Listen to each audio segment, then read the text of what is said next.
Hello everyone, my name is Deckerlink the Trained Unprofessional, and welcome to Adastra. I've never played this before. For those who are wondering, when the fuck, what did I miss? You didn't miss anything. This is the first episode of a completely new game with the same old dog making a fucking ruckus in the background. This is a game made by Howley, written by Howley, with new illustrators. Howley, if you don't know, being the principal writer behind Echo. So this is, if you look at the link in the description to find this build, you can find it at the Echo Patreon page. And Echo is tied for my number one favorite visual novel of all time, so I figured might as well give anything else they do a shot. And he should be playing with his piggy. I took the pig. I took the pig away from Spoof while I'm recording. I ain't dealing with that shit all the time. Oh, he heard that. He heard that. He don't know where the fuck. I don't know, dude. I don't know. Don't look at me like that. Looking at me all crazy. But anyway, we're going to see what Adastra has to offer us today. We don't know. I don't know diddly dick about this. It looks like it has a prehistoric thing going on about it. I also heard that it's sci-fi, maybe? I don't honestly have a fucking clue, so let's just get started. Oh, I'm excited. If this is another Echo, it's so big. Let's see. What is so big? It's too much. How do they get anything done? Sensing doubt, shall we proceed with the directive, Amicus? Is that a computer? Amicus. I don't know. Are you sure they're level 5? Data from mission 32 CT5193 indicates primate species with level 5 intelligence and... Yeah, I get it, thanks. Most recent data indicates that all uplift attempts failed. Figures. Why did we try to uplift here in the first place? Sensing doubt, shall we proceed? Name of the planet. Earth. Location of Romanus uplift? The city of Rome, in the state of Italy. Is the probe there? It has arrived. Give me a visual. Zoom in. That doesn't look like Adastra at all. Reminder that uplift failed. Ruins of uplift attempt remain. Show me the ruins. Oh, is the stream really fucking up right now?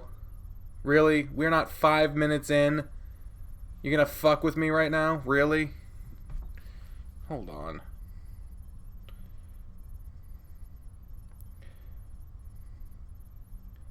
Let me limit the fucking internet usage of the household real quick by turning my phone off of the Wi-Fi. Maybe that'll fucking help. Showing a Roman forum. Sensing doubt. Shut up, please. The hell are they even saying? That's not the language. It's all messed up. Sensing. That creature there. They are called humans. Get closer. It's a human? Collecting data. He appears to be a young male human. Have you located the directive? Yes.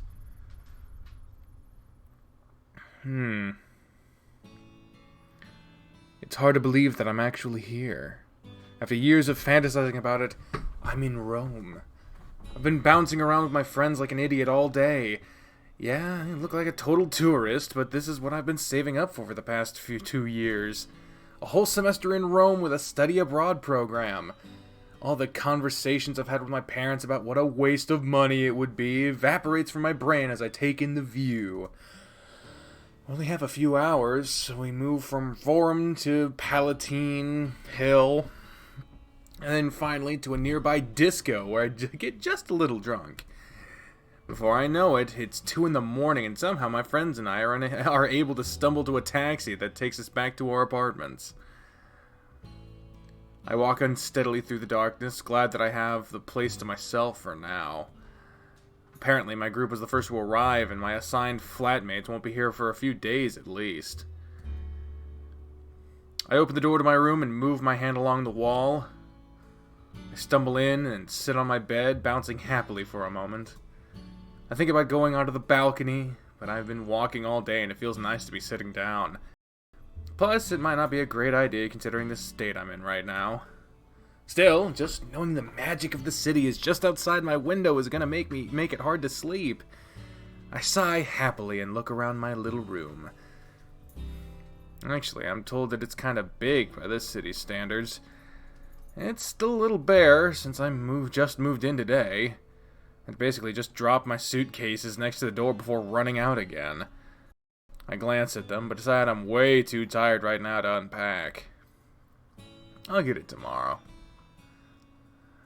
In the meantime, I just lay back, smiling in the afterglow of today's excitement. What the fuck is going on with the stream?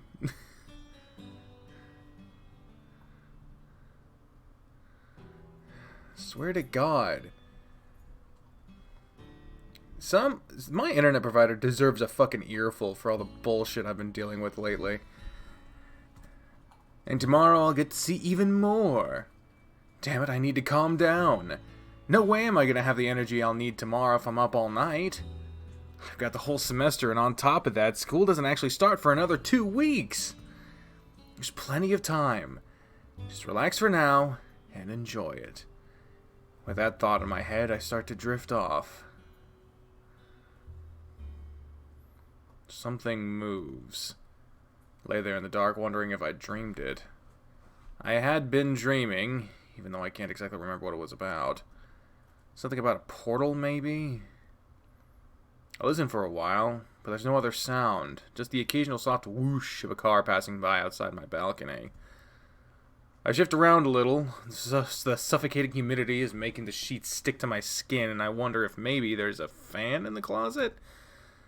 I finally sit up in bed, realizing that there's no way I'm going to fall back to sleep like this. I could at least try sliding over the balcony door. I'm not sure that'll do me any good.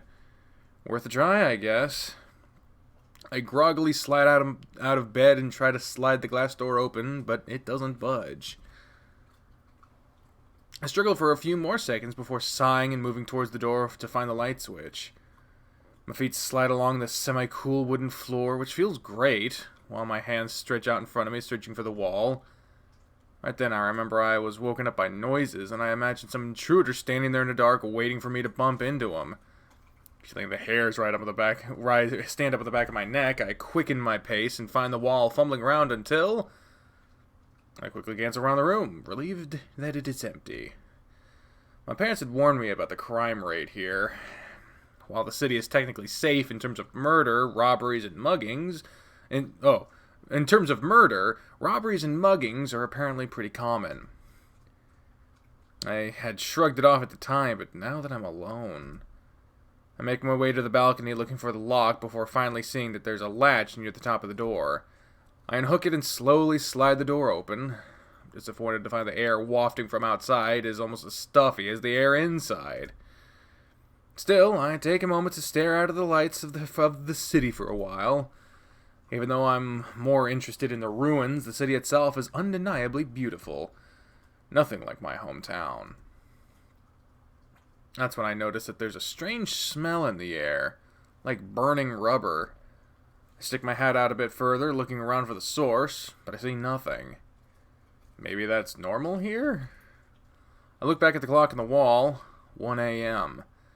I sigh and shuffle back to bed, only realizing that I've left the light on once I've already fallen back first onto the covers. I sigh and will myself to get up, but the tiredness has returned to the heavy humidity. The heavy humidity is almost like a warm blanket pressing down on me. I close my eyes. I'll get up and turn it off in a second. I just need to rest my eyes for a bit. Just for a bit.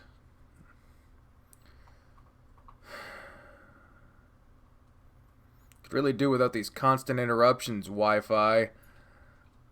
God damn. I'm right next to the router, too. It's right there.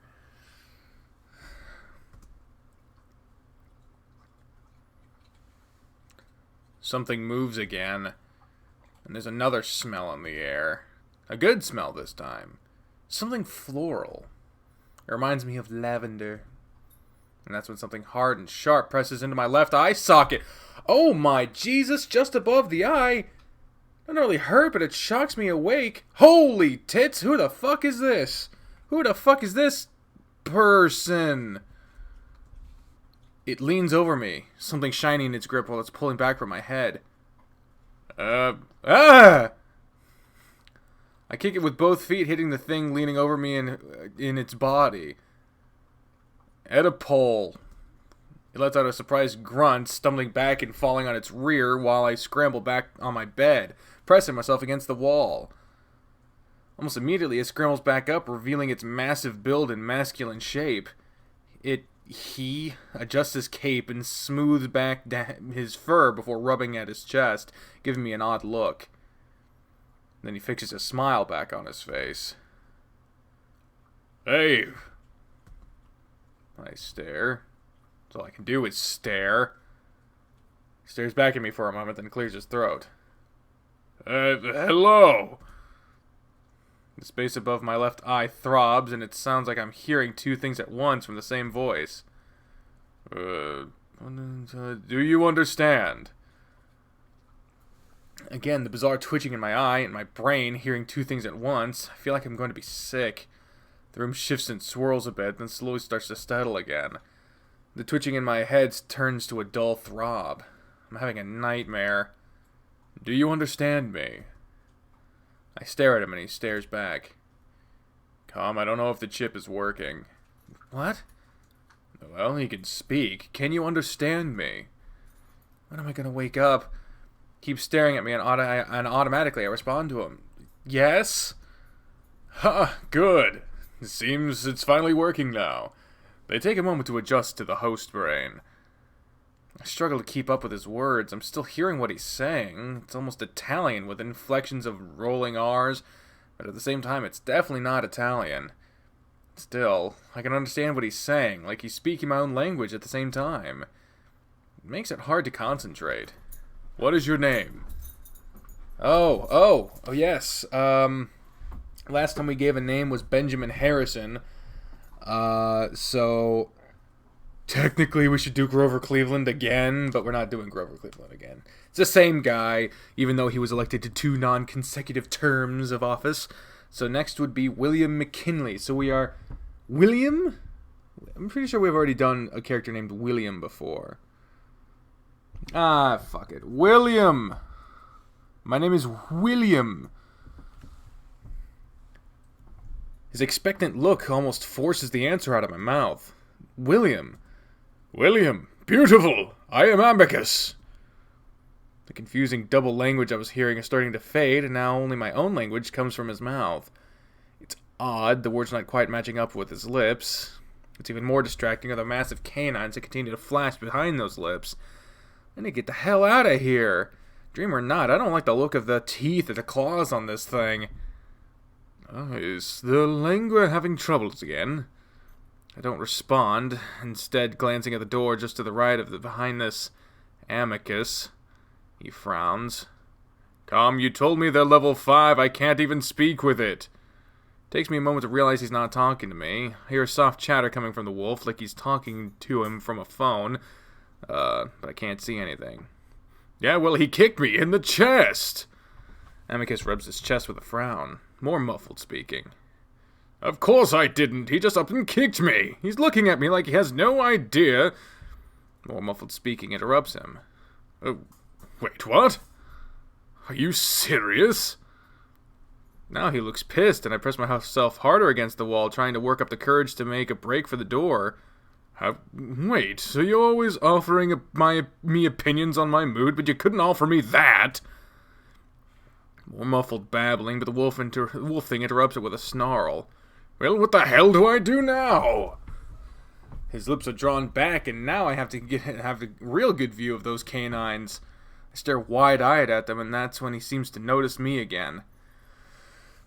He readjusts his expression into a smile, but I could still see a fang poking out. Hey, listen. Something about the way he acts, his expression, his demeanor. He's so human. Could you come with me outside real quick? For some reason, the realization of this humanness makes me absolutely positive that this is a dream. This must be a character from a game or movie that I'd seen. I shake my head slowly at him. Please? I just stare, still waiting to wake up. I've had dreams where I couldn't wake up before, but this is one of those. I remember reading somewhere that if you aren't sure you're dreaming, you can plug your nose. If you can still breathe, then it's definitely a dream. But I remain frozen against the wall. The massive wolf sighs. And his paw suddenly moves to his waist. I only have a moment to see some sort of device with multicolored lights before he moves and my entire body seizes up and things go black. My body feels strangely numb. It's like when I wake up with a dead leg or arm, except right now it's my entire body. The only thing I can really feel is a sharp, cold pain behind and above my left eye. I try to wiggle my fingers and hands, wondering if I'm having some sort of sleep paralysis. They move. At least I think they do. Everything's so dark. Am I still in the apartment? Usually there's a little bit of light coming from the balcony because of the street lamps, but everything is pitch black. I start to feel a little panicky, both from the numb feeling and also the idea that I might have gone blind somehow. I sort of remember what happened last. Did I go out somewhere? Maybe a club? The disco. Did I take something? I start to push myself up, and that's when I feel something soft under my hands. Something very hard under it, like concrete. I'm definitely not in a bed right now. Now I'm really starting to panic, wondering if I've been kidnapped. Get on my hands and knees, thankful that at least the numb feeling is going away. I'm also relieved to find out that I'm not blind. I see a soft glow of light outlining what's roughly the shape of a door in front of me. I open my mouth, about to call out before I force it shut again. I have no idea where I am or how I got here, but I'm not liking the signs. My head throbs a little, and I close my eyes tight, trying to steady my breathing, listening to my heart pound. I definitely got back to my apartment, and I remember going to bed. Then I remember... My eyes fly open. Remember that wolf creature staring at me with those blue eyes. And those teeth! Oh my god, there's no way. There's no fucking way. And the stream died again. The stream died again. The stream died again. Come on, come back. Thank you very much.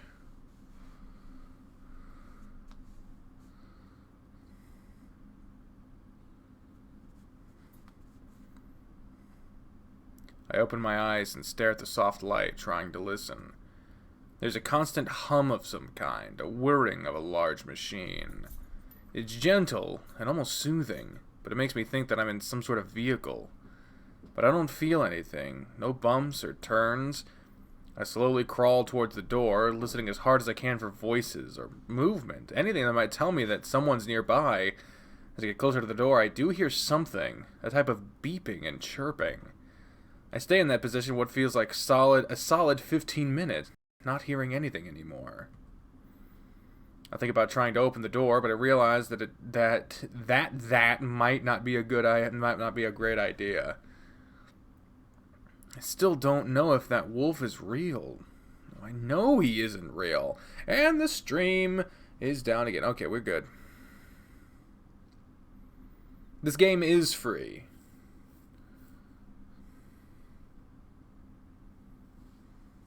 It's at the link in the description. What's more likely is that someone slipped something into my drink and I hallucinated everything. I'd laughed off my parents' warnings that tourists are vulnerable in Rome, and now that doesn't seem so crazy.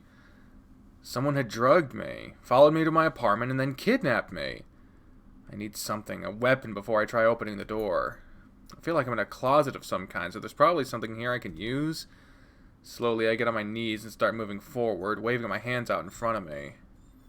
If I can find the shelves, then I can feel around for something solid, and my hand sweeps what feels like a box, and what follows is a clang of metal as something falls to the floor. I cringe, squeezing my eyes shut as the sound echoes around the room I'm in.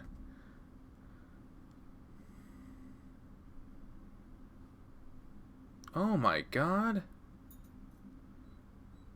Kitty cat, I'm so sorry to hear that. That's fucked up. That's fucked up that that happened to you, and I'm very sorry to hear what happened to your cat. If you need to talk to me, message me on Discord or something, okay? Just let me know. What are you whining about? You know Aaron's in there. He'll come out when he's good and ready. I kneel there in complete silence, stunned. See, there he is.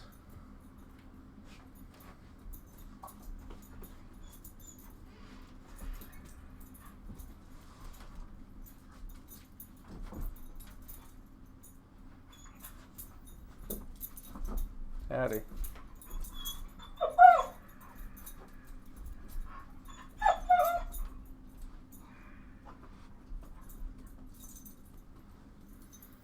And that's when the light spills over my body, followed by a large shadow. Oh hey, you're awake! Did you know he was awake? Yes. Yes, for approximately 0.2 hours. I swear to the gods, why are you so useless? I sit there, not having turned around, but the shadow gets bigger as I feel him looming over me. I get a whiff of lavender. Finally, I slowly turn my head and see the wolf. Oh god, we're in space! He towers over me, his broad muzzle pointed down so he can look me right in the eye. And the stream has gone down again. God damn it. Getting so fucking tired of this shit. While his size and general demeanor are intimidating, his eyes are warm and friendly. It doesn't really matter to me right now as I realize I hadn't been dreaming or hallucinating either. But the dream hallucination is ongoing. The wolf moves towards me and I immediately scoot back until the shelves behind me dig into my spine. I vaguely notice the metal thing I'd knocked over. It's a polygon-shaped thing with a long cord running out of it. Remember, the human doesn't know anything about it. Galaxius. Proceed with caution. The wolf's ears flick before he visibly tries to write his expression into a smile. Hello, human. Sorry, I mean, William, right? Again, I get caught up in watching his movements of his mouth counter to what I'm hearing in my brain. Then I notice he's waiting, watching me intently. I open my mouth, then close it, then nod. The wolf then still stares at me, seeming not to understand. Right? The silence stretches on until I finally force myself to speak. Yes. It comes out in barely a whisper. Great! So now that we understand that, I can tell you that I'm from Star Stella Vita, very far from here. The wolf sets his paws far apart, his eyes wide as he emphasizes the distance. He's talking to me in a way that one might to a very dumb 2-year-old. I live on a moon called Adastra. Do you know what a moon is? You live on what's called a planet. I stare at him for a moment, almost offended despite my continuing shock. Amicus smiles gently. A moon is a I know what a moon is. Amicus blinks at me. We have one. My words feel automatic. Actually, everything feels like it's on autopilot right now.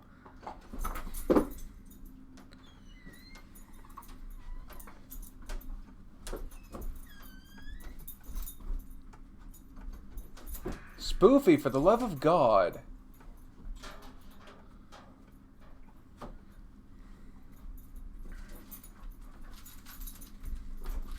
Oh, well, I didn't know that. That's great. There's an awkward silence as the two of us stare at each other. The initial fear is wearing off. I feel that if this alien is meaning to hurt me, he would have done so by now. At least, for now. Amicus rubs his paws together, nervously. Are you hungry? He motions at his mouth, then rubs his stomach while licking his lips. Again, gestures and expressions I have no trouble interpreting. The only alien thing about him is his appearance. I don't know. The wolf frowns, almost looking frustrated. His slow speech gets even slower. Well, why don't we give it a try, then? I guess my answers don't exactly make me seem intelligent, but I don't know how else to respond. Why don't you come out onto the deck with me? I'll make something. Amicus gives an exaggerated "come on" gesture with both of his paws as he walks backwards straight into the wall as he misses the door. Oh, yeah, let's go, human. He rubs the back of his head with a wince before turning and walking out the door. I stare at the open door for a moment before slowly getting up and following him, walking over a brown shag rug and the soft thing I'd been laying on. That's when I'm standing in the middle of what looks like something straight out of a sci-fi movie. It's small and cramped, but the amount of unfamiliar glowing technology is almost overwhelming. Glass panels cover almost every inch of the walls around me, displaying images and characters that I can't even come close to understanding. Straight ahead of me are large... Oh, what the fuck? Jesse. What's up, Jesse? I'm streaming at the moment. Do you need to go immediately? Okay. How about after I'm done streaming? Because I need to go to Walmart today anyway.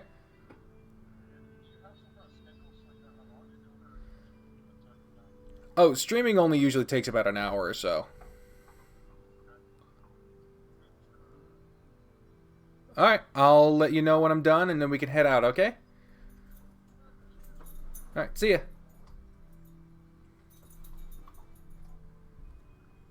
That was my friend Jesse.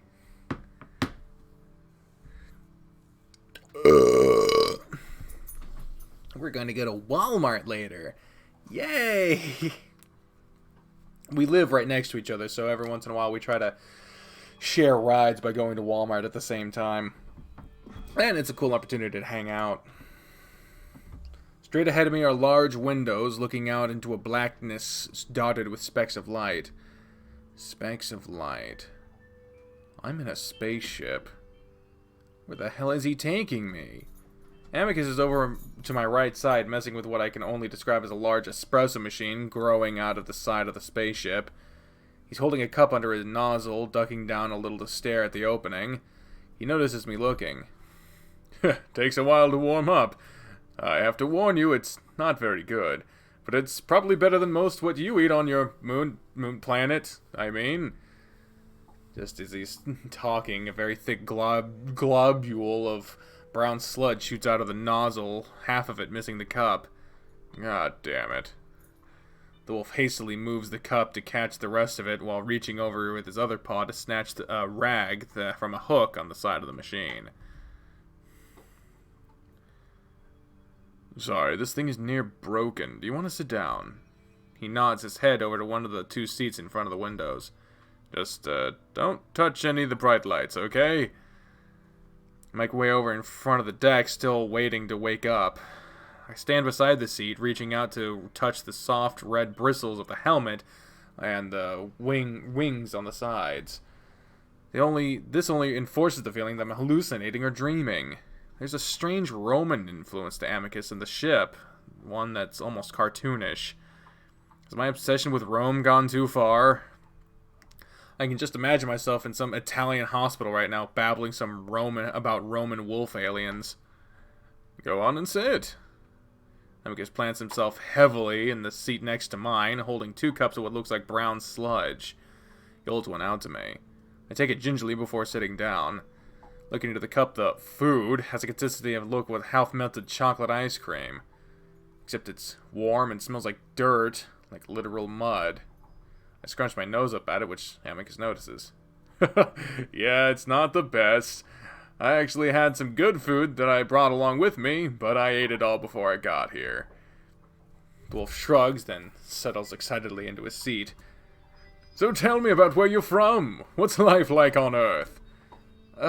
It's okay. Okay, well, what's your occupation? I'm a student. Oh, what discipline? I try to adjust to the surreal feeling of talking to this wolf. I don't know yet. I was looking into history, Greek and Roman studies.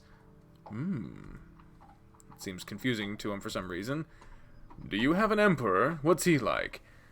I catch myself staring at his mouth again, in the weird way his mouth is unsynced to its words. No. Then how? I interrupt him. Why isn't your mouth matching up with the sounds you're making? Huh? Even with the spaceship and alien around me, it's the weird distortion of feeling I'm watching a dubbed movie that has me most unsettled. Oh! Abacus points a finger at me to a spot just above my left eye. I gave you a lingua. It helps you understand me. I stare at him, but he doesn't offer anything more. How? Oh, well, it sort of attaches to the language center in the brain. It's very smart. It learns from the host brain and is able to interpret the 8 major galaxias languages for them. And how does it do that? Well, our brains are structured in similar ways, at least among sapiens, so it works almost universally. Honestly, it's parental tech, so I'm not fully sure of how it works. None of us do, but it does work. Amicus continues to look at me, clearly concerned about something. But I'm concerned too. How did you get it into my brain?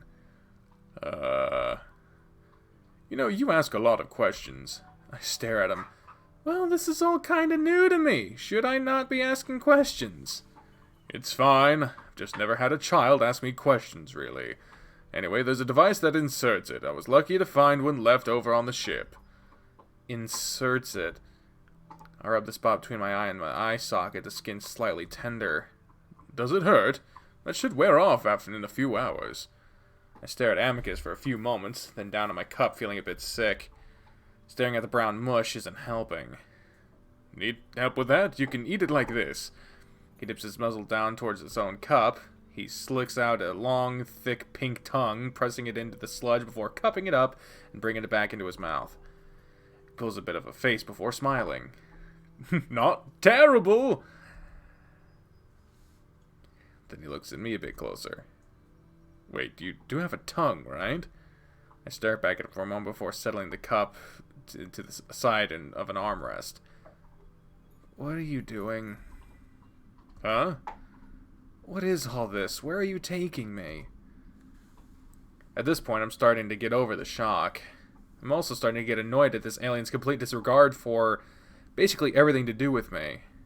You kidnapped me, left me in a closet, you're feeding me what looks like shit, and now you're telling me you jabbed something into my brain. Amicus actually flinches at that. Does it still hurt? I can give you a pain manager. I don't really want anything from you. What is all of this? Wolf just stares at me wide-eyed. It's like he doesn't even consider me being capable of being upset. Hey, it's okay. You kidnapped me! I feel myself getting more panicked, both from the realization of what's happened and what's currently happening. No! Well, I mean, you, tased me or something. What? You electrocuted me. No, it's not electricity. That doesn't make it better. For a brief moment, I think about overpowering this wolf, somehow turning the ship around, if I can figure it out. Sensing hostile intent, proceed with caution, Amicus. Amicus doesn't say anything, and I see him gripping his cup tightly. I get the odd feeling that he didn't expect me to point these things out to him. Does he think that I was unintelligent? That I was that unintelligent? Can he tell I can tell he's calculating something in his head right now, and that makes me nervous. Maybe I should have just played dumb. We stare at each other for a long while until Amicus' steely gaze forces me to look away.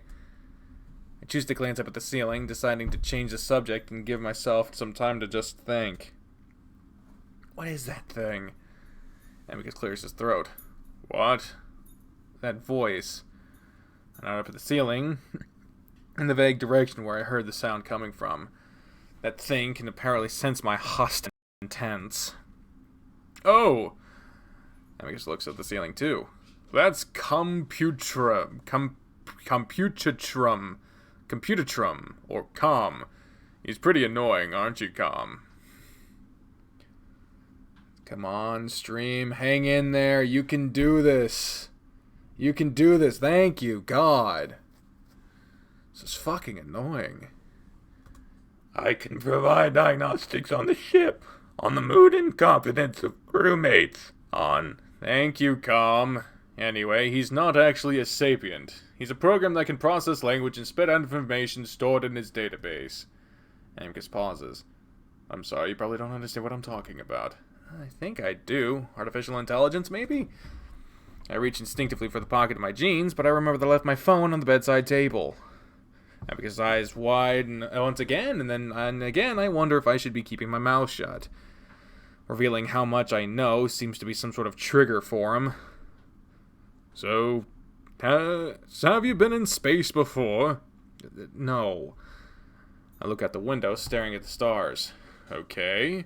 Have your people ever been to space? No, we haven't.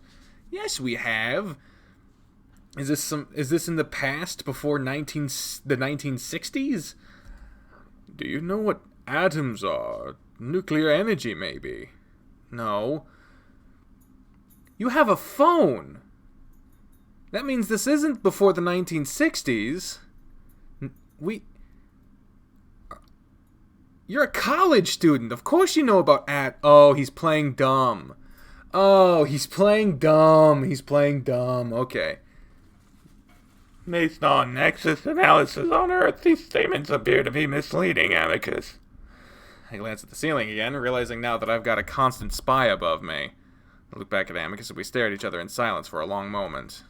Then I realize how absurd all of this is. What do you want with me? Amicus just looks away, seeming to think. Well, it's part of a program on my planet to introduce new aliens to the Galaxius. What is that? It's the Greater Galactic Civilization, William. It's a gradual study to slowly introduce Earth to the idea of other sapiens. Oh. Is this happening to other humans? Yes. I contemplate this for a moment. And when you're done showing me, you'll take me back? There's a momentary pause that I don't like very much. Yes. I imagine that I'd hear these statements appear to be misleading from Com right now if he were on my side. I look up into my cup of brown sludge again. Well, to be honest, I'm not all that interested, so could you take me back now? Amka stares at me. I've got school and a family. They don't know where I am right now. Well, I don't see. Don't you want to see the galaxy? I really think that it would be amazing for someone like you that hasn't seen it before. The wolf starts fidgeting with his paws. Stop sniffing the fucking luggage. Spoofy.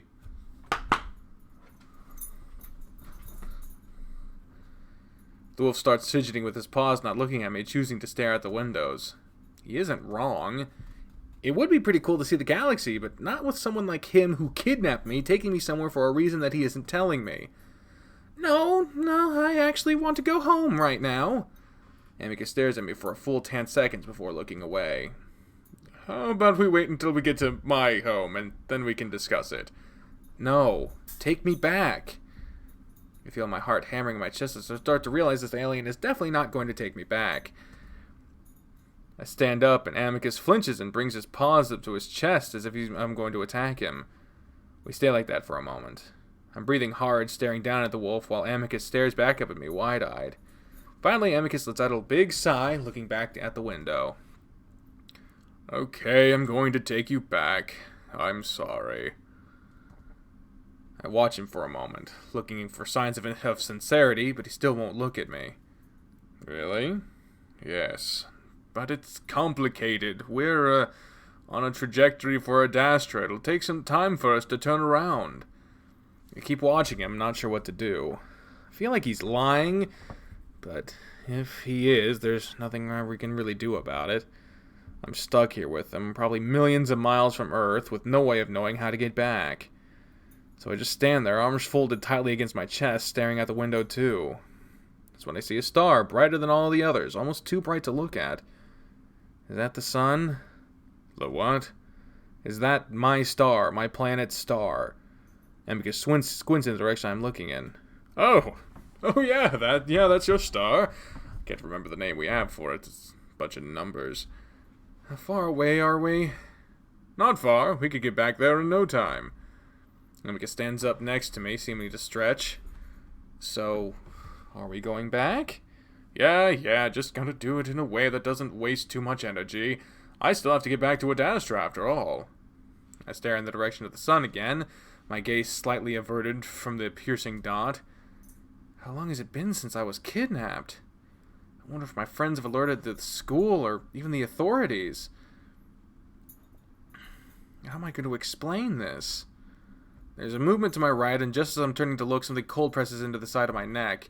A familiar sensation of my muscles tightening up makes me slam back into the seat. At the same time, my mind seems to wipe clean, empty. Suddenly, I'm surrounded by soft and warm gray fur. I feel like a limp blanket as I'm flopped around, my muscles like jelly. It's not a bad feeling. In fact, I kind of feel great. I would smile if my facial muscles were working. I'm laid on the ground and my arms are pushed behind me. Something starts to wind around my wrists. Still detecting consciousness from the human. Insufficient charge used.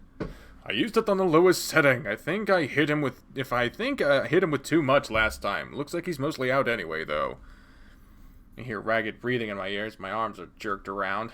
Damn it, he's more sapient than any child I've known.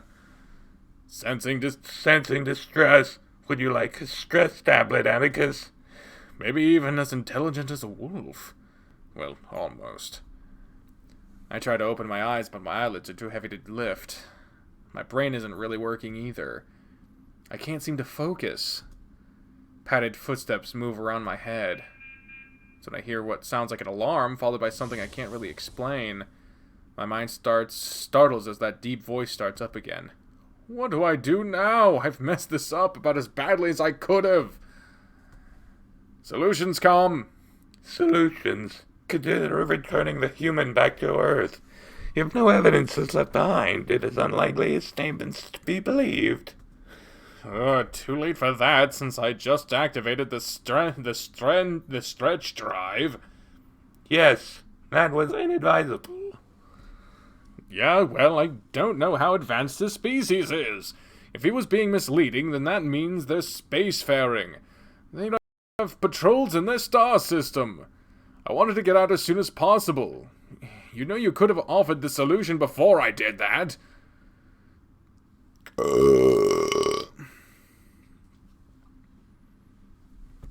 Stream, come on. There we go. Oh, yeah. Dakota, that's actually a good point. I think, yeah, Adastra is the fucking... That's where I fucking heard it before.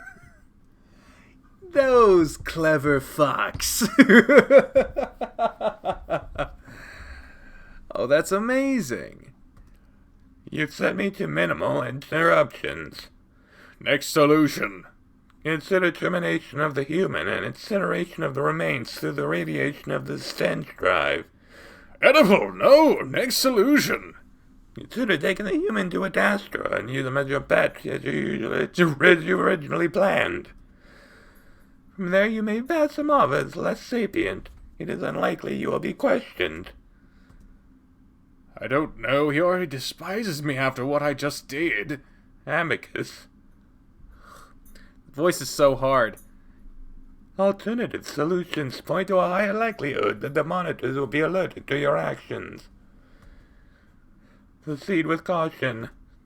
Come, please wipe the last 10 minutes of the conversation, and go into sleep mode until I wake you. I need to think. Wiping memory. Entering sleep mode. A few more moments of silence go by, and I feel a wave of fatigue. I start to fall asleep. The padded footsteps move closer to me as I feel a presence looming. Then something heavy and soft rests on my forearm. I'm sorry. This was a mistake.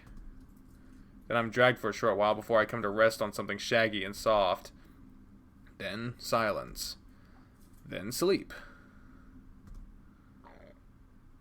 Oh, you like the computer voice? Well, I appreciate that, because it is not easy. Hey, we got $2 from Chef. We have a contender for most ridiculous voice. Yeah, no shit. Thank you, Chef. I float in a void of nothingness. Not even blackness. Nothingness. The feeling of having no sense of self. The boundaries of my being having no boundaries. It makes me panic. I'm still here, but nothing else remains. Am I all there is? I feel the borders of my sanity start to bend and break. Hello, Stephanie.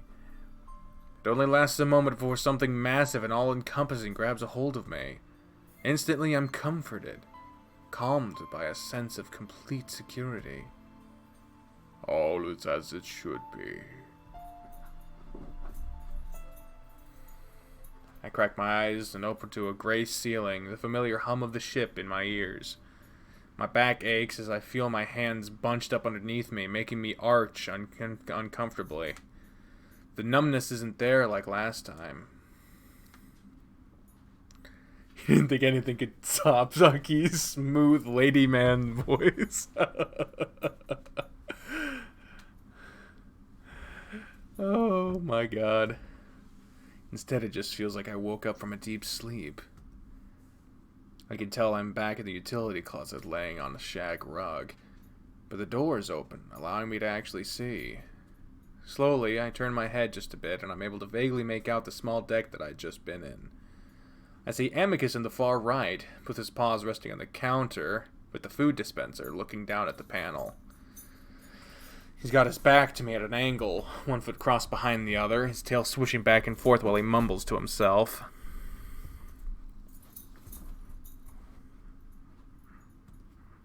As slowly as I can, I turn over to my side, trying not to let out a groan of relief as my back and hands are relieved of pressure. I grimace through the pain of having blood rush back into my fingers. That's when I realize my hands are tied at the wrists behind my back with a cord of some kind. The ends of it dangle through my fingers and it feels smooth and metallic. Some slow movements with my hands tell me immediately that they haven't been tied well. My left hand is fairly secure, but the loop around my right is loose. I get the feeling that if I pull hard enough, I might be able to slip it, and just like that, it comes out.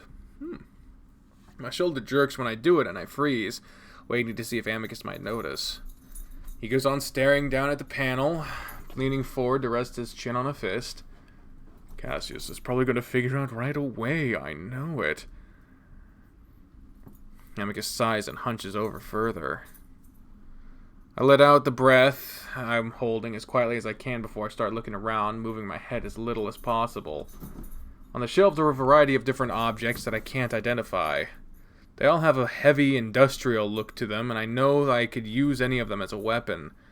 There's a long pipe-like object at the end of the bottom shelf, and I imagine hefting that in both hands, bringing it to the end and down on top of the stupid wolves. Amicus suddenly straightens up and I stiffen, closing my eyes. I hear the wolf move, padding in my direction. That continues until there's a pause and I can feel his presence standing in the doorway. I crack open an eye, just a tiny bit to see what he might be doing.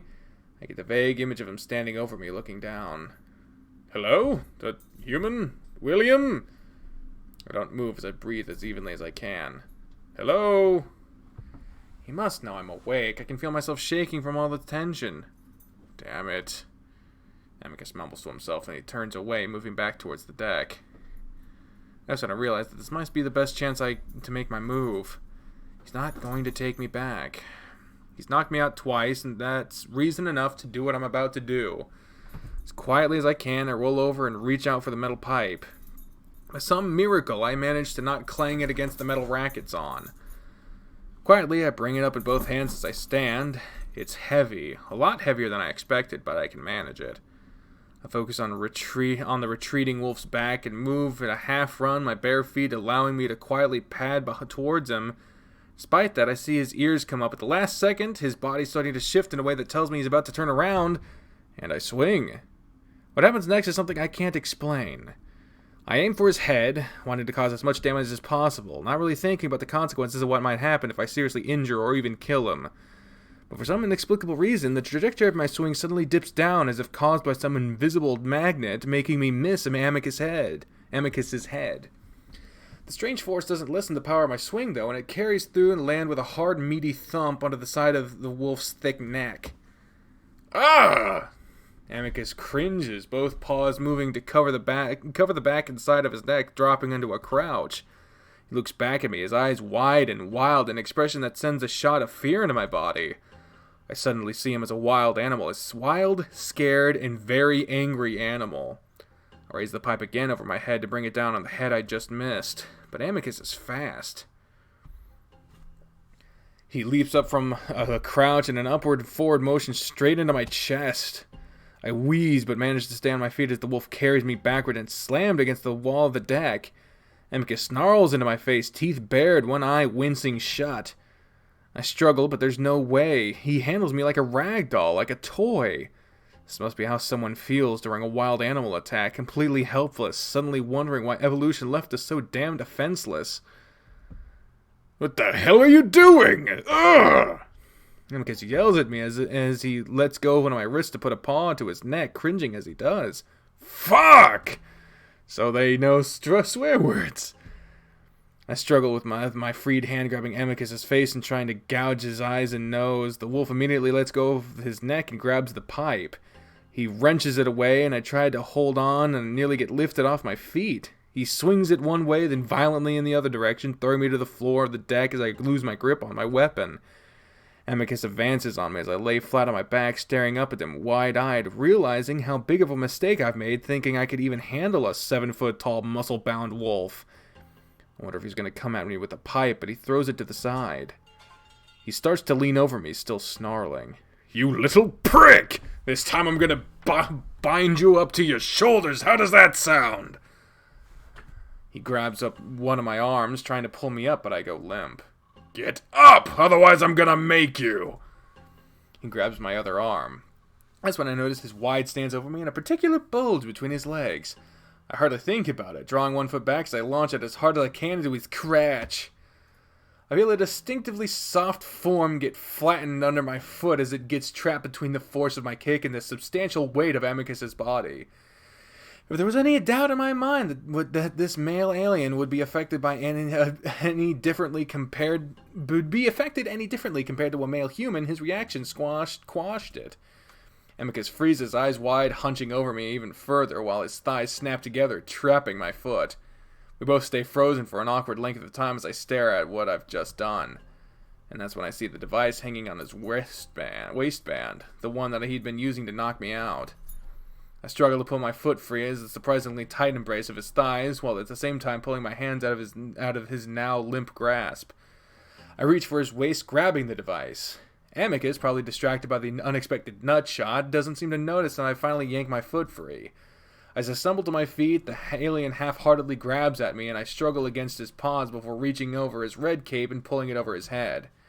Amicus finally stumbles back, one paw flying to his crotch, the other one struggling with his cape as he stays bent over, mouth hanging open and his eyes wide, making a weird gasping sound like he was holding his breath. I look at the device in my hands, desperately trying to understand how to use it. A glass panel takes up most of the face of the device, like a phone, but 2 metal prongs stick out on the end. I frantically push at the screen, and it comes to life, displaying a vertical bar. About 1/10 of it is filled up from the bottom with a light blue color. I push at it with my thumb, waiting for something to happen, for electricity to start arcing between the prongs or something. Instead, the bar fills with the slide of my thumb. I push it all the way up until the color turns a dark violet. I hear a snarl and see Amicus finally tear the cape off before he comes at me again, one paw still over his crotch, the other reaching out for me. I don't have time to think. I just duck under the approaching paw and press the prongs as hard as I can into his body. It sinks into his stomach and I hear the wolf make a huff sound into my ear. There's a pause as nothing seems to happen, then I press harder and squeeze the device into its result is instant. There's no sound, but Amicus's body seizes violently, shaking as if he's having a seizure. The muscles in his stomach tense hard and push the device back out a few inches. I hold it there, not wanting to let up in case it isn't enough, in case he'll just recover and come at me again. After a few seconds, the wolf's seizing and shuddering stops on its own. I start to pull back and get a glimpse of Amicus's face. His muzzle hangs open, foam and drool hanging from his chin, his eyes rolling back in his head. It's a scary sight, so I try to back away and Amicus comes with me, the contact of the device having been the only thing keeping him balanced. His weight takes me down, and the next thing I know is I'm flat on my back struggling to breathe as Amicus's incredible weight crushes me into the metal deck. He practically envelops me into his soft, furry body, his big head resting on my chest. I stare down at him, watching as his black lips and eyelids twitch, his tongue hanging out as it makes a weird snorting sounds.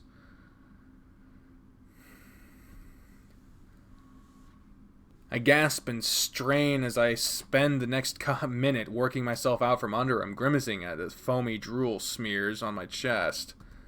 Holy shit, 42 views on a new game? That's awesome. 42 people watching. Finally, I managed to break free from his dead weight and crawl a few feet away, spending a few moments catching my breath.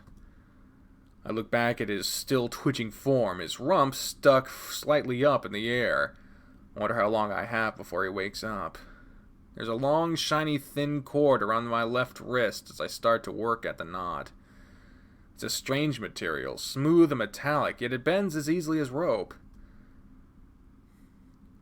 It's a pain in the ass getting it undone, though. It's like the dumb wolf just put as many knots into it as he could. He probably had no idea what he was doing, and now it makes sense why I was able to get it out so easily. While I'm undoing the mess, I keep looking over at him. The twitches and snorts are subsiding, and I'm not sure which I'm not sure is a good thing or not. Come on. I grunt as I finally pull the last tangle out, straightening the metal rope thing out of both of my hands. Look between it and the knocked out wolf in front of me, giving my head a little shake. What the fuck is even happening? I get to work, planting my butt on Amicus's as I pull both of his paws behind his back.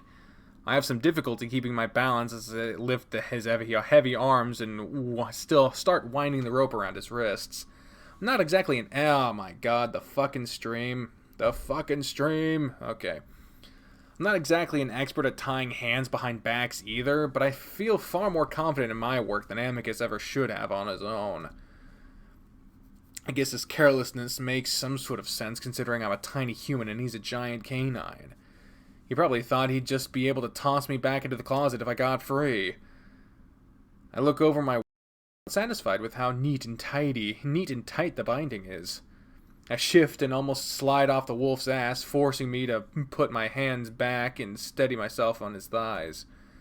They're thick and heavily muscled, and that makes me realize there also might be a problem. While binding his arms is a start, I have no doubt in my mind he'd be able to take me out with a few nasty kicks. I stand up and start looking around for more of that rope, but that's when I notice something strange happening outside the windows. Thin streaks of white light stretch and bend, moving slowly as front before arcing in long lines to the sides and disappearing from sight. I stare, mesmerized, then suddenly feel sick at the sight. I avert my eyes, looking at the wall while I watch the strange lights show out of the corner of my eye.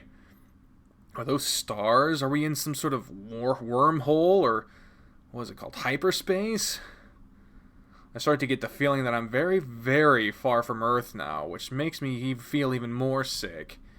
I want to keep my mind off of it, so I set about searching the deck for more of that metal rope, trying to ignore that we might be moving at the speed of light into the depths of space.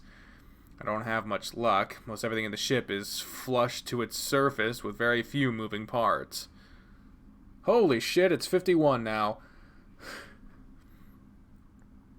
Man, that's more than we get on the regular series. Good lord, you people rock.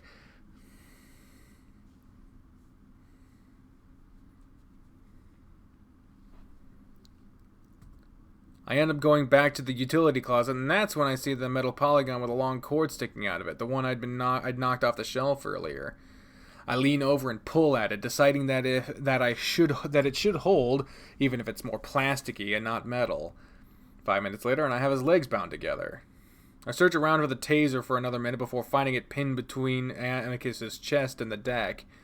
I'm hot and sweaty as I finally sit against the opposite wall, staring at the face-down wolf and his bindings. I weigh the taser in my hand, going over scenarios in my mind for what I'm going to say to him when he wakes back up. Ugh. I'm not sure how long it takes, maybe an hour, maybe two, before Amicus starts to stir. First he groans and he rolls over a few times, and draws up his bound legs before trying to work his paws free. Finally he opens his eyes, and because he's on his side, I'm the first thing he sees. He squints, frowns, then groans again, turning over onto his stomach. His stomach! What the hell? I clear my throat and swallow, trying not to show how nervous I am. Yeah, what the hell? You tased me again. What? Amicus turns his head to look at me again, then looks away, letting out another groan. Oh, my stomach, what did you do? Exactly what you did to me. I hold up my taser, turning it into light so the wolf can fully see it. Amicus stares at it for a moment before letting his face fall back onto the floor on the deck. Fuck. Yeah, fuck. I feel like I'm on fire. Did you use it at full power? What the hell is wrong with you? Despite my fear and anxiety over the entire situation, I'm able to feel indignant. Me? You did the same to me, then lied to me, then tased me again, then tied me up. You're crazy. I would never use full power on anyone. Ugh. Amicus seems to ignore my rant as he rolls onto his back, arching over his tied paws, probably stretching out the muscles that I had hit with the taser. I wait a while longer, listening to his grunts, groans, and complaints as Amicus continues to whine. I'm not that stupid, though. I can tell he's stalling for time, trying to figure out a way to get out of this. I stand up. Take me home. Amicus opens one eye, glaring at me. What? I said take me home. Amicus goes quiet for a moment, his eyes closed, then he forces himself to sit up, visibly cringing as he's forced to use his stomach muscles. He scoots back with more complaints until he plants his back against the wall behind him. I see his shoulders shift, his biceps bulging, and can tell that he's working and testing the restraints. I raise the taser. Stop moving or I'm gonna hit you again. Fuck off. I move towards him, brandishing the taser like a sword. Hey! Amicus kicks his feet up, trying to block my attack. Now I see real fear in his eyes. Then stop moving and tell me how we will get back. I don't really want to shock him again. He did look really painful, and on top of that, I don't want to knock him out for hours while our little ship is hurtling through space. Amicus glares at me for a moment, his feet still in the air before he slowly lowers them. I'll show you if you let me go. I actually laugh, and then it seems to startle the wolf. Are you kidding me? Why would I trust you at all after what you've done to me? Amicus's ears flatten. Tell me where the hell you're taking me and why, otherwise I will zap you again. He seems at a loss for words. I can't tell you. I glare for a moment. I consider just jabbing him again right then and there. Why not? Then the wolf remains silent as he looks away from me. I feel myself getting even more angry. I'm tired of this alien holding me hostage. Well, I guess I'll just have to figure it out on my own then. I turn away and start moving toward the front of the deck. Amicus shifts around behind me. What? You don't know the first thing about this ship, don't? The big wolf grunts as he tries to get to his feet under him. Don't touch anything! I ignore him and move to the panels, looking them over. The big one in the middle looks promising, and I start poking at it. I know I won't be able to figure out how to turn the ship around, but the wolf's worry over me touching the panels gives me an idea. I could probably mess things up to the point where he'll have to tell me what he's doing, or even how I might even be able to get back. There aren't many other options aside from torturing him, something I don't really want to do. The lines and shapes move with my finger, and Roman numerals pop up randomly here and there. Hey, what are you doing? Amicus huffs and puffs behind me as a circle appears and compresses around my finger like it's zeroed in on something. I look back to see Amicus hobbling onto his tied-together feet, looking just about ready to topple over. You have no idea what... I feel a soft vibration on my finger, not unlike a phone's haptic feedback. Overriding sleep node. Locked onto Stella 556425. No! Come! Stop last directive! Voice commands for piloting are reserved for the Emperor, Amicus. Humans, stop! Amicus starts hopping towards me on his bound feet, and I scramble to the side so he doesn't run into me. No, no, no! The wolf stares down at the panel as I look down at the window as stars seem to curve all the way to my right, making me feel sick again, and the next thing I know... Oh, shit! The cabin is lit up by an ominous red glow. The windows suddenly tint, blocking the worst of the light. I feel the massive ball of fire right in front of the ship. The size of it is incredible. Orbital trajectory will intersect with photosphere. Ensure safety straps are in place, making corrective maneuvers. I only have a moment to wonder what the hell Calm is talking about before Amicus and I are thrown sideways into the left window of the ship. The impact is mostly cushioned by Amicus's body, and I hear him yell and curse under me. Move! Get in the seat! I struggle to reach out into the seat in front of me, but I can barely lift my hand. The gravity of the star is so powerful that it feels like I'm gonna suck out my soul. That it's gonna suck out my soul. Then I'm suddenly boosted up by something behind me, and I look back, the movement making me feel like my neck is gonna break. I see Amicus with his back planted against the window, his feet pushing me up into the seat. I manage to grab the armrest and pull myself into it. Now the left armrest is digging painfully into my back, making it feel like as if a professional wrestler is slamming me into a backbreaker. Professional wrestling references! Hell yeah! I like pro wrestling! What the fuck does it have to do with this, though? Amicus jumps from the window high enough that his feet land against the right side of my chair. Then he jumps again, managing to wedge himself in the footwell of the opposite seat. Heat shields are compromised. Expect heat damage to outer layer of ship in 30 seconds. With a great deal of snarling and gasping, he pushes himself awkwardly into the seat, both feet planted against the panels in front of him for leverage. He turns to me, teeth bared, a determined look in his eyes. Look at your right armrest. Do you see the green panel between the red buttons? Through the shock, I'm able to understand him and look down. Now drag your finger across it to the left. It'll steer the ship. I feel panic starting to rise in my chest at the idea of steering a goddamn spaceship. What? Just do it! Point us away from the star!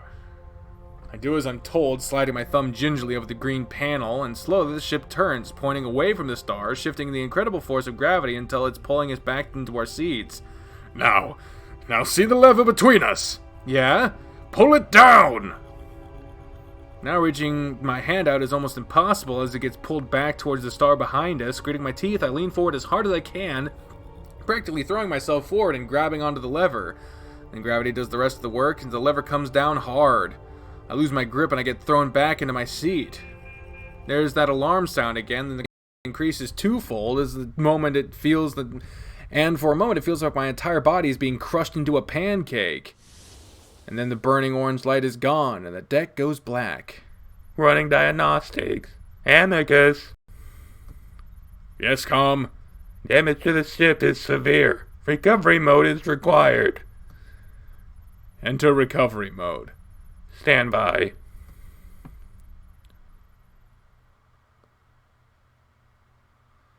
Damn, this is a long version .1. I like it. We sit in silence for a long time sitting, but I know ship's gonna come.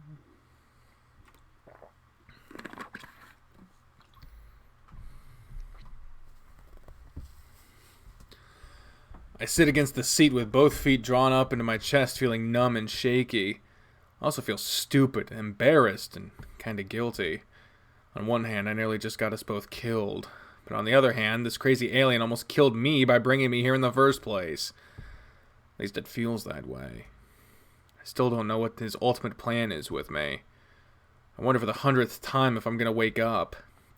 I plug my nose and try to breathe through my nostrils. No air comes through. I sigh and look out the window at the blue globe that we found ourselves in. The star that we just escaped is far away now, and it's still an almost blinding tiny orb to my left, kind of like the sun that was not too long ago. It's lighting up all this dust that surrounds us with an eerie blue glow. It's kind of calming. I look over at Amicus and see him slumped in his chair, looking at the window. His shoulders are hunched, ears drooping, and his head down. He's on the edge of his seat because his arms are still tied behind his back, forcing him to lean forward a bit. Com hasn't spoken since we went into recovery mode, and the ship hasn't moved at all. The usual hum isn't even there. It's like everything is turned off. I finally decide to break the silence. Amicus? I see his ears flick, but he keeps his head down, not even looking at me. I swallow, then try again. Amicus. I see his shoulders rise and fall in a deep sigh, but he keeps silent. I'm about to give up and slump back in my seat when he suddenly responds. What? What's happening? The wolf turns to glare at me. What do you mean, what's happening? You broke the ship! He turns away and continues to sulk. I feel a little anger at that, and I realize that this alien isn't alien at all. He's acting just like an upset human kid that didn't get his way. He makes me a little less afraid of him. Excuse me? Do I have to go through the list of shit that you did to me? Amicus turns to me again, and I can almost see his mind working to think of some sort of comeback. Well, I think you topped it by nearly throwing us into a star, human! You shouldn't have kidnapped me in the first place, wolf! I should be calling you child, since that's what you are. Well, this child outsmarted you, zapped you, and tied you up. I see him bristle, and the hackles rising on his shoulders like a dog. You could have killed me. That setting is meant for creatures 3 times my size. How was I supposed to know? I don't know anything about what's going on. I told you what's going on. You really think I'm stupid, don't you? Amicus pouts and turns away again. I think you thought I was some stupid alien that you could just take advantage of. I can tell you've been lying to me this whole time. Amicus flattens his ears even more, shoulders bunching up.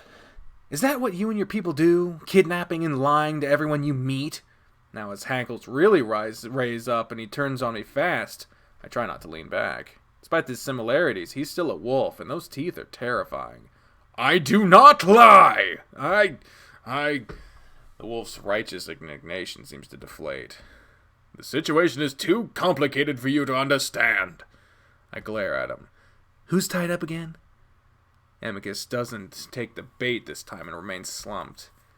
I guess it doesn't matter now. We're probably going to die out here with how badly the ship is burned. That makes my stomach twist a bit. I want to ask him if he's just moping or he actually thinks we're going to die. But another long moment of silence stretches between us. I look out the window again at the towering clouds of dust in front of us. Well, if that's the case, then can you tell me what's going on? Amicus goes on staring out his window. I sigh and lean back, resigned to the idea that I might not ever know why I was dragged out into space to simply get stuck and die in a dust cloud. Then Amicus speaks. I made some mistakes. I glance at him, waiting, not wanting to say anything in case he stops talking. I didn't know your species wasn't part of the Galaxius. It's very illegal to make first contact without authorization from a parent. A parent? The authorities of the galaxy. I frown and Amicus looks at the confusion on my face. How can I put this simply? There are 3 levels in the Galaxius. At the very top are the parents. They arrived in our galaxy from the other galaxies to spread their culture here. Amicus's glance at me. You know that there are galaxies outside your own? Yeah. Amicus lets out a breathy chuckle. Of course, I probably should have expected that. So you must know that their intergalactic travel is incredibly advanced, almost godlike, and that's what they are, gods. There are 6 of them that are still present in our galaxy, though they rarely communicate with us these days. Then there are the siblings. That's what my species is a part of. The galaxy was scoped out by the parents at the very beginning to find the most intelligent and capable species. They each selected one, and we were the ones picked and uplifted by the Romanus. From then on, it's been our mission to spread their philosophy and culture, to uplift. I try to make sense of that in terms I can understand.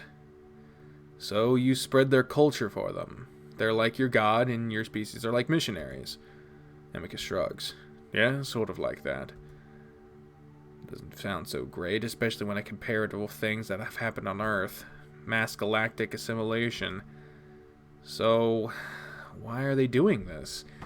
If they got here at the same time, then and did the same thing, does that mean they're working together? Amicus shakes his head. We don't really know all the reasons for what the parents do, but we compete with the other siblings. But that brings me to the rest of the sapients in our galaxy. The children. The siblings spread their way of life to these children and bring them into our fold, under the direction of our parent. Again, they haven't told us exactly what's going on, but we came to the conclusion that it's some sort of competition, and we mean to win for our parent. So I'm a child? Well, no, not really. You're not part of the Galaxius, and that's where I've made my mistake. Oh, thumb freaking nail. Oh, thumb freaking nail. Like I said, it was illegal for me to contact you, but I didn't know. How did you not know that? Shouldn't you have a record of this type of stuff? That's the confusing part to me. I found Earth in the library, so there was record of it, but there wasn't much. Just a few footnotes about a sapient species there. But because that record exists, I know that your species was uplifted you to child status at some point. In Rome? Presumably. Like ancient aliens? I don't know. If that's the term you use, sometimes the species is unable to be uplifted for different reasons. Too aggressive, too docile, too unintelligent. Amicus glances at me. I thought this is what happened to your species. Then, if we've been uplifted, doesn't that mean that you were already made first contact? Yes, but you're still not part of the Galaxius. That's why I made the mistake. You should know about it, but you don't. Knowledge of other intelligent life is sacred, and for whatever reason, your species lost it. Uplift has been cancelled with species in the past, but we don't completely cut off contact. They're permanently part of the Galaxius. I've never heard of something like this happening before, so I panicked. Amicus glances at the ceiling. Wasn't able to tell me that until he connected to your nexus. Nexus? Another word that doesn't translate. Like, the technology that connects places, people, information, the internet? If that's your word for it. So, I try to understand everything I'm being told. Why didn't you just tell me all of this before you kidnapped me or knocked me out? I see Amicus's ears flattened and he looked away, clearly ashamed. I don't know. I don't fully understand the intelligence of your species yet. I thought I could just lead you to believe things. I don't say anything as Amicus shifts uncomfortably. On Earth after you saw me. You might have gone to the authorities on your planet with that knowledge, which might have led to a monitor being alerted. Amicus answers my question before I can ask it. Monitors are basically the ears and eyes of the parents. They monitor the galaxy. And what happens then? Amicus sighs deeply. I don't know. It hasn't happened in a long time.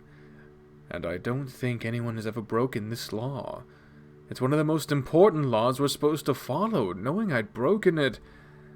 Amicus pauses. Scared you? Amicus shakes his head but doesn't say anything. I try to piece all this together in my head. So then you panicked and kidnapped me. It was either that or kill you. Or leave you and hope for the best, but that's a risk I felt I couldn't take. Amicus seems to shrink in his seat. And I guess I just didn't want to tell you because I knew I'd disrupted your life in a terrible way. I thought I might be able to make you forget and want to stay with me if you saw my home. But why? Why did you do it in the first place? What did you want from me? Amicus looks at me for a long time, probably debating on how much to tell me, but then turns away. I needed a pet. Excuse me? Amicus shrinks up even more in his chair. It's a very long story. I glare at the back of his head. Well, if we're going to be here for a while, then I have time. Amicus goes on staring out the window. My father was the emperor. The throne was mine to take. But my brother has challenged me. So now we're both competing for it. Amicus looks at me out the corner of his eye for my reaction. His expression tells me I should be impressed, but learning he might be an influential figure among his people doesn't really seem too crazy after the events of the past day or so. And getting a pet will help you how? My brother has one. A sibling species, which means that his pet is on the same level as the hierarchy as us. I frown. Oh, and that's unusual? Definitely. It shouldn't even be legal, but somehow he negotiated it. He signed a contract and everything. I shake my head. So what does having a pet do? Amicus shrugs. It's a good status symbol to have. The fact that my brother was able to obtain such a prestigious pet shows his skill at negotiation and has put me at a huge disadvantage. I needed to do something even more grand to impress my father's advisor. He's the one that will choose between us. By kidnapping me? Amicus growls. That wasn't part of the plan. I thought you'd know what I was and would be amazed that a wolf had come back to your species. I was going to make a deal with you like my brother did with his pet. I wanted a sapient that no one has seen in a long time. So that's why I'm here. To be used as some pawn in some power struggle in an alien empire far away. So why can't you take me back? What if I promise not to say anything? I would take you back if I could. I realize now that would have been a better option, but I can't. Why not? First of all, the ship might be damaged beyond repair. Secondly, there isn't enough power to get back. Earth was on the outer reaches of how far I could travel. I need the rest to return home. I managed to stop myself from telling the wolf that all of this is his fault and shouldn't be my problem at all. Well, can we get more power when we get to your home, then go back to Earth? No, it's a type of power that the parents produce. We're not able to harness it. Yet. Yes, it's on the same page, Griffin. So get more from them, from whatever you got the power on them, from wherever you got the power in the first place.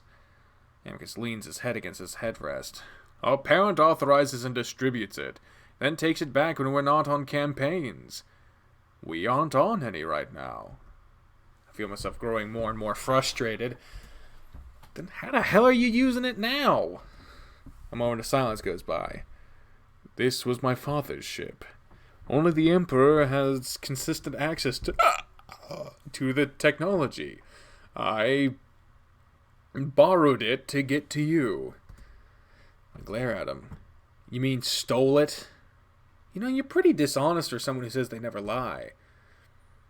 Another soft rumbling growl from him. Times are desperate. Ask your dad to take me back, then. If you didn't gather from earlier, he's dead. So no one has access to it right now. I'm just using up what's left. I stare at Amicus for a while, words failing me. Listen, I didn't want to do all those things I did to you. I'm protecting us both. I laugh. Oh, really? Yes. I was planning to bring you back to the palace to live a good life and forget your old one. Then you started asking those questions. I realized your intelligence is much higher than I thought it would be. Then Calm thought you might attack me. I made mistakes. Amicus lets out another huge sigh and slumps in his seat, looking away. Several minutes go by in silence, both of us staring out into the eerie blue. So, what now? What are your plans? Amicus is the one to laugh this time. Get out of these bonds, if you'd let me. I look at him incredulously. Amicus sighs. Listen, you have no idea how to handle this ship. I can at least run diagnostics to see what we can do about this. What's gonna stop you from knocking me out again? If you don't attack me or hit me with the Nervo again, then I won't have to. I look at my left armrest to pick up the little taser device. This? Amicus eyes it uneasily. Yeah. How can I trust you after everything that's happened? I give you my word. I frown. And you could go back on it just as easily. I would never do that! I don't make promises lightly, William. Amicus is so indignant that I actually believe him. Or he's just a really good actor. Either way, I'm gonna have to let him go at some point, especially if we really can't get back to Earth. So I make my decision. If I let him go, you have to find a way to get me back to Earth. Amicus thinks for a moment. I can do that if I become Emperor. And how long will that take? Amicus shrugs. A few months if all goes well. With your help, it could even be faster. You're very clever. More intelligent than some wolves I know, even. Months? My parents are probably freaking out by now. School starts in a few weeks. All of these things seem so distant now. Amicus frowns. I'm sorry, but I can't do anything. I need to be an emperor to even talk to the parents. I think, but again, I don't have many options. I look Amicus in the eye. You promise? You have my word. For a moment I sit there contemplating. Then I sit up straight. Alright, stand up. Amicus perks up and hops to his bound feet, almost falling over. I'm sure to place the Nervo close behind me, just in case. A few minutes later, the wolf is free. We both regard each other warily for a few moments before Amicus finally sighs. Listen, I have no reason to incapacitate you now that you know everything, but if it makes you feel better, you can hang on to the Nervo until we get to Adastra. That a fair exchange? I look back at the little device. While I have little reason to trust Amicus, the wolf has virtually no reason to trust me. I consider it, then shake my head. Can we put it away somewhere? I'd rather just not be thinking about it. Amicus looks at me in surprise, then rubs his stomach where I jabbed him. Okay, yeah, that sounds like a deal to me. Amicus holds out his paw, and I look down at the thick black pads on his fingers and palm before picking up the Nervo and handing it to him carefully. For a moment, I imagine him immediately turning the thing around and jabbing it into my face, but instead he turns around and walks towards the back of the ship. On his way, he sweeps up his cape in one fluid motion before wrapping it around his shoulders. Then he moves to the back wall, and sticking out his paw, he presses a panel, and a small portion of the wall slides back, revealing another smaller room. From where I am, it seems like it could be a little cot and various cupboards. He opens one of these and places the Nervo inside before shutting it. He comes back out and notices me staring. That's my quarters. It's where I sleep. If you, need to urinate or whatever else you do, there's a toilet in there. I'm fine for now.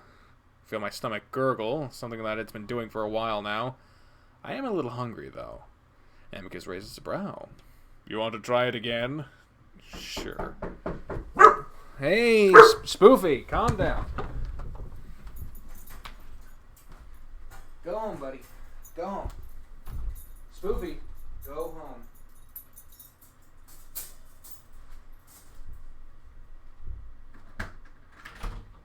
Howdy. So that's from BriAnna. You guys, Christmas. She knows about it. Yeah.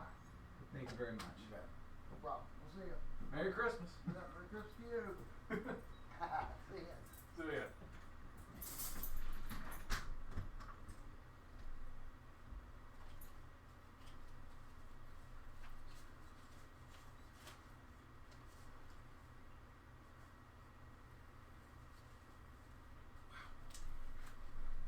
Alright, Spoof. You come back out now.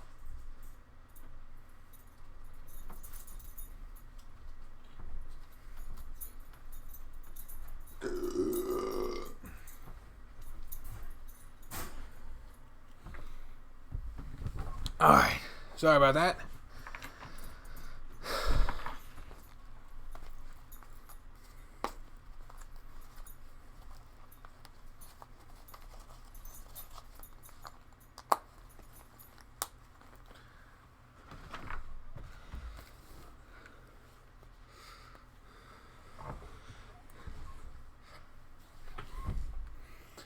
Alright, we're back. Sure. It's not the worst food I've ever had. The earthly smell translates into the taste, but there's a strange hint of sweetness to it, like chocolate that makes it a little more palatable. I can at least swallow it down without gagging, so that's good, I guess. Amicus has his own cup, though he's paying more attention to the panels than his food.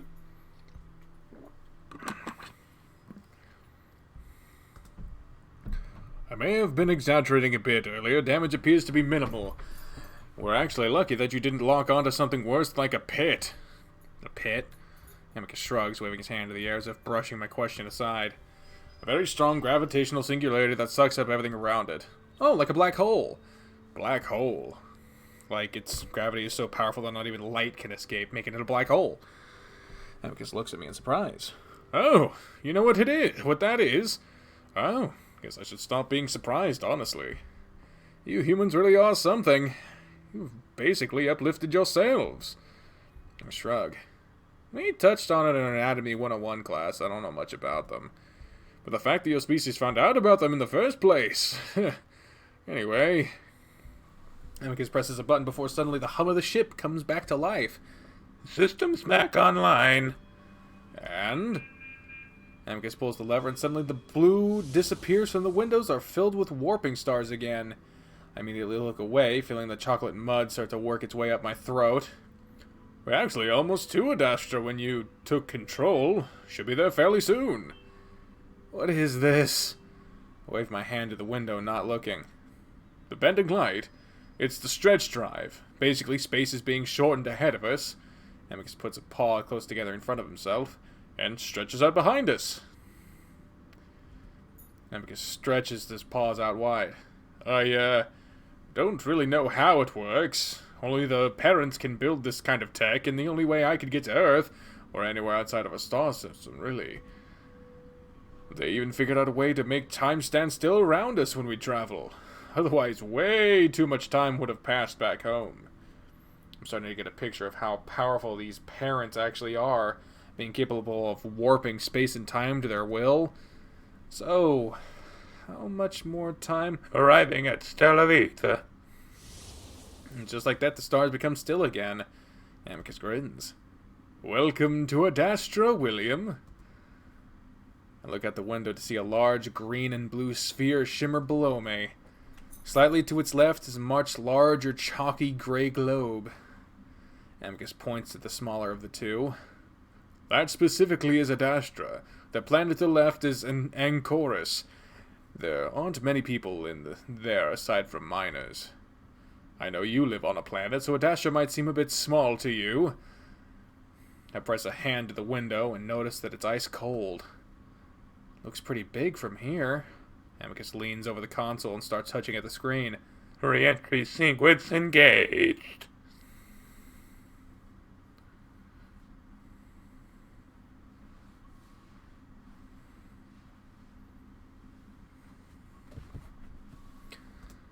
Go ahead and put your safety straps on. Re-entry is never comfortable in smaller ships. I hurriedly do as he says, sitting down and trying to figure out the seatbelt.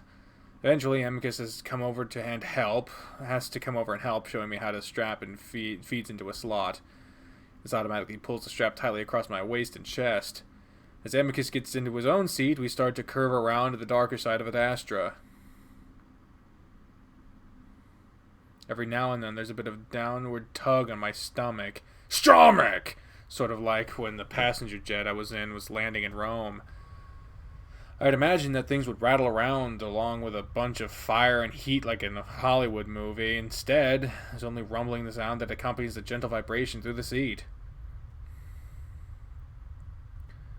There isn't any fire, but I do start to see blue flashes on the otherwise blank windows. I look over at Amicus and see that he's got his eyes closed, looking relaxed. The wolf opens his eyes and smiles gently at me. Don't worry, this is all normal. I realize how nervous I must look, so I nod and lean my head back in the seat. The electric blue flashes stop after a while, and then I feel one final downward pull on my body before the rumbling fades out. We sit in complete silence and darkness for a moment before I hear Amicus moving next to me. Okay, we're in the hangar right now. Just follow me into the palace. Amicus gets up, and the ship stays dark. So does the hangar. Okay, why aren't there any lights? Everyone's probably asleep. I don't want to wake him up. I get the feeling that he just doesn't want anyone to catch us, but I don't say anything. I fiddle with my seatbelt, unable to get it undone. I feel Amicus lean over me, breathing into my ear as his large paw covers mine, pressing something that releases the strap. I stand up, feeling around blindly as I hold onto the seat, only barely able to make out red bristles of the headrest in front of me. I reach out a hand. Hey, Amicus's rough paw pads envelop my hand. What's wrong?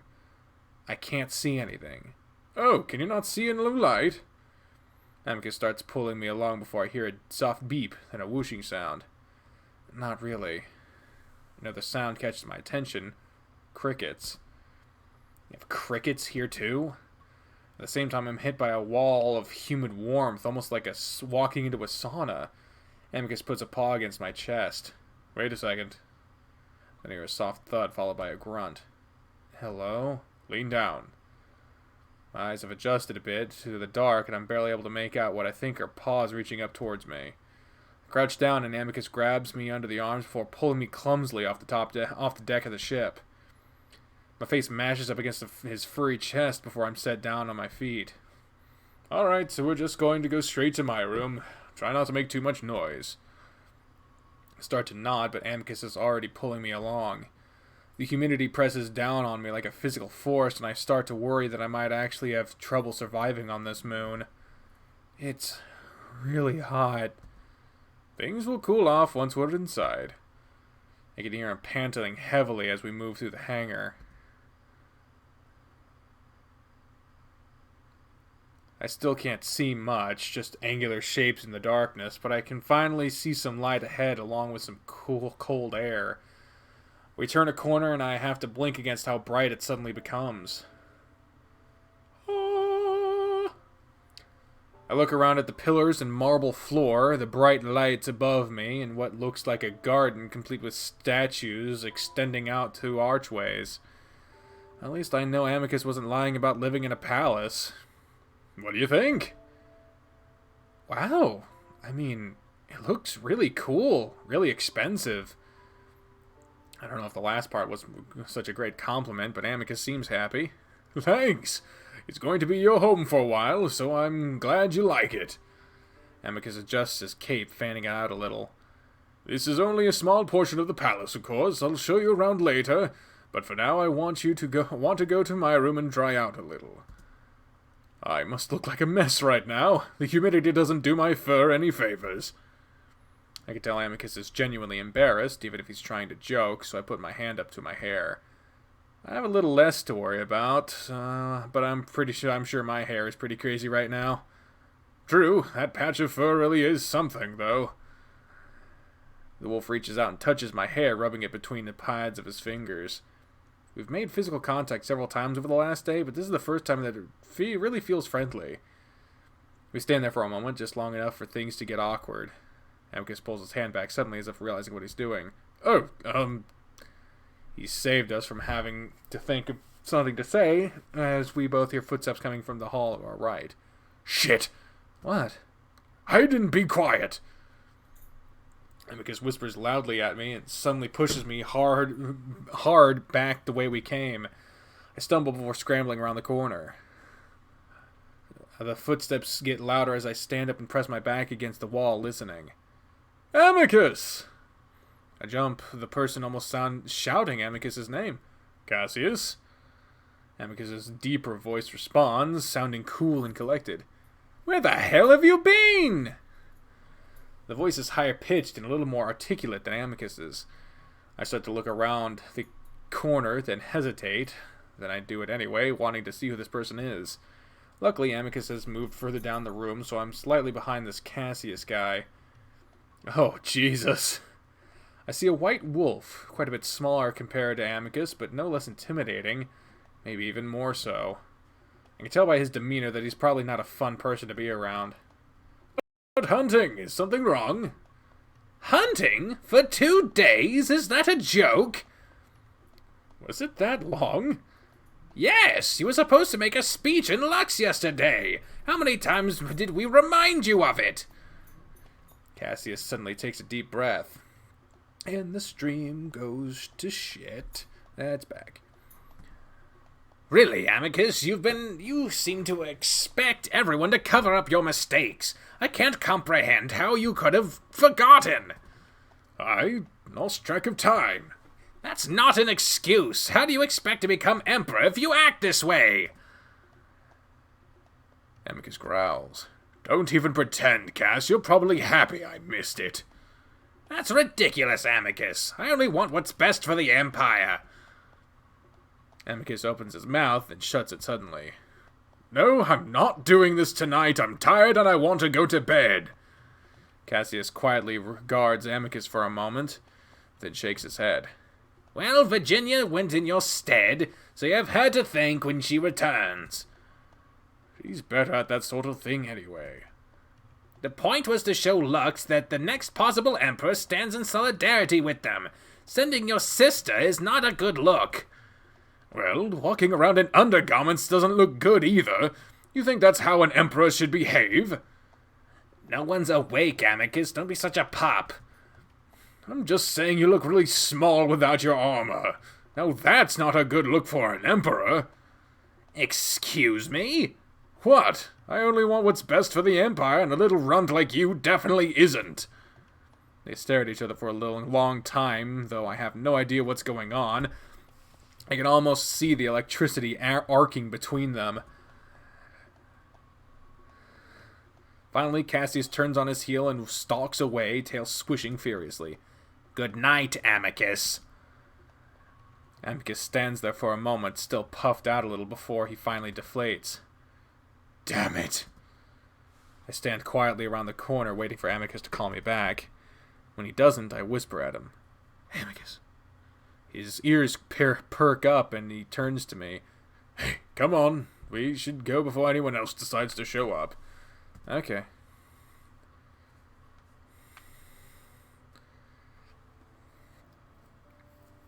Yugimoto. I believe in the heart of the cards. I can't do that voice at all.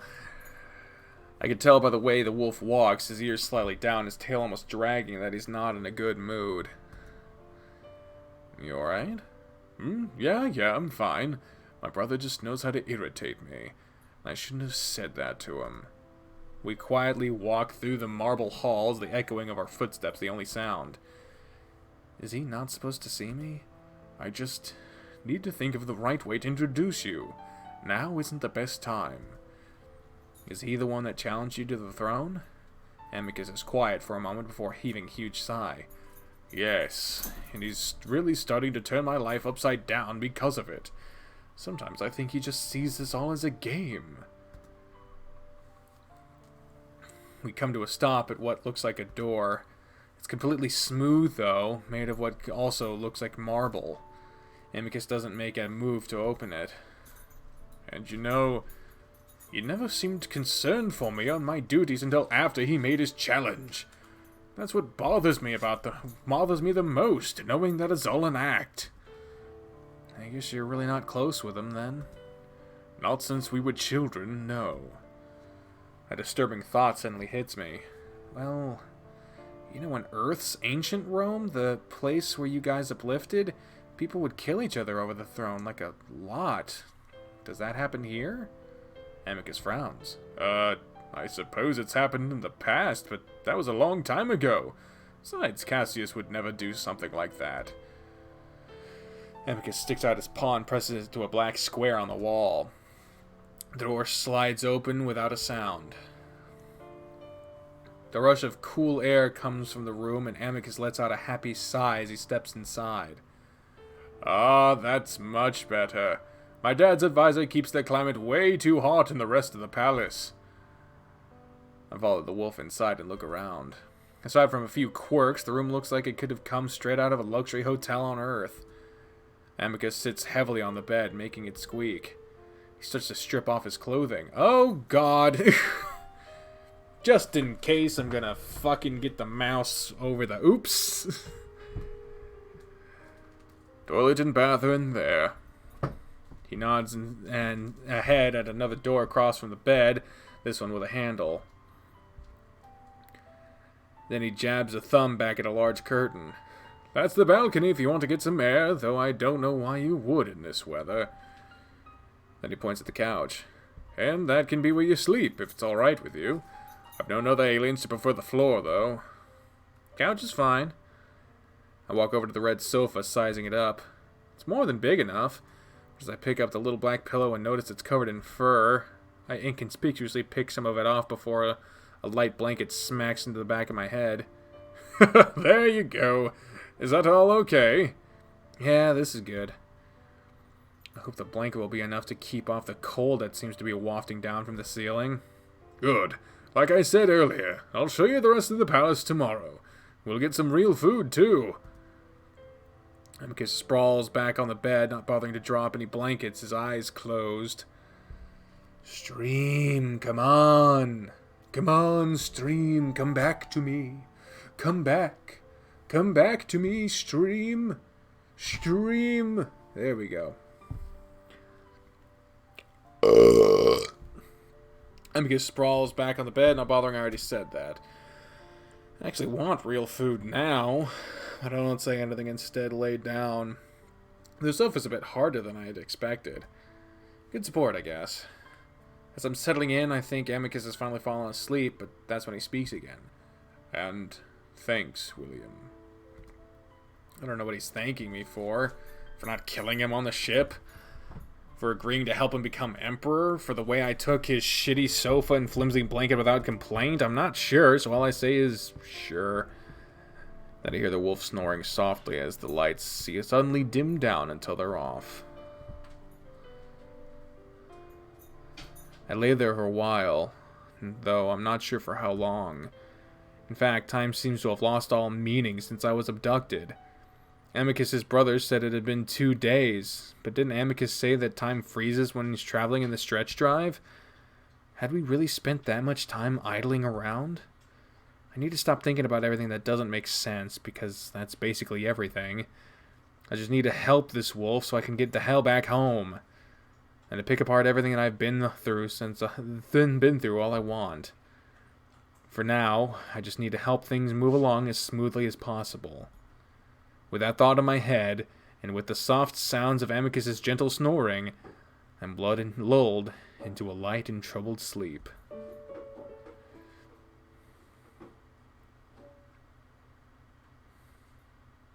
To be motherfucking continued. Alright. Well, there you go, guys. That's it for Adastra Build 0.1. No choices as far as I'm aware. I don't remember any. But hey, 53 people watching. God damn, you guys are fucking rock. So, oh, sorry T-Dog, we just fucking finished. Until next time, ladies and gentlemen, I have been the trained unprofessional, speaking for the voices in my head when I say until next time, fare thee well. Oh, I should give my thoughts. This was good. I liked this. It was different. It wasn't another Echo. The plot is interesting. It seems to have a lot behind it. I'm really looking forward to seeing more from it. I really do look forward to more from Adastra. So I guess that's the highest praise I could give. My excitement level is that of which, if there was more, I would keep playing and make my friend wait even longer to go to Walmart. But there is not anymore, so I shall stop.